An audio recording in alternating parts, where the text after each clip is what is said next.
Thomas Jefferson went to the Indians and said, "We'd like to buy the Louisiana Territory from you." The Indians said, "No, we no own land. No man own land." So he said fine and went and bought it from France instead. Sight unseen for $16 million, equivalent to $300 billion today, thus making Jefferson the first contestant on Let's Make a Deal. The French said, "Well, while you're at it, if you can produce a wagon wheel from your satchel, we'll throw in a bridge for Brooklyn." Or something like that. So Jefferson bought the Louisiana Territory with money he didn't have from France, who never had rightful ownership in the first place, and now China is about to repossess it. Then Jefferson needed to explore what was behind door number one, so he ordered Lewis and Clark to conduct an expedition to the west. Now I'm sure you folks know the story of Lewis and Clark, am I right?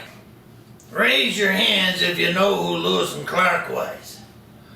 You see, about 50% of you. Interesting. So how many of you don't know who they was? About 20%. Well, no math genius, but that don't add up. So that means the rest of you didn't want to admit you flunked history, is that right? Well, lean on in, bet your ears on this. Lewis and Clark, you see, the main goal of the expedition was for Lewis and Clark to find a waterway to the Pacific in order to make it possible for shipping to India.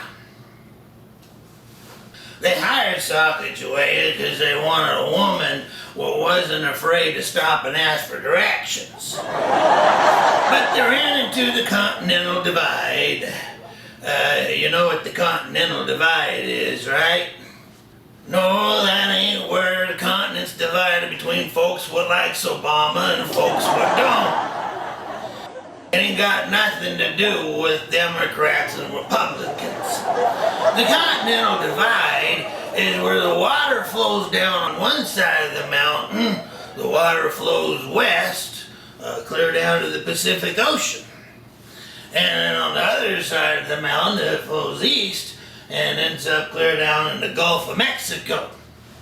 And if you stand right in the middle on the top of the mountain of the Continental Divide, well, I guess that makes you libertarian. This wasn't the first time someone tried to navigate the waters to India. As you recall, Christopher Columbus set sail from Europe to find a shorter path to India, and he winded up in America. You know, both Columbus and Lewis and Clark could have saved a lot of time finding India just by calling customer service. Thank you for calling customer service. How I am to help you? Oh, I see a lot of you discovered India too. You got a Dell computer too?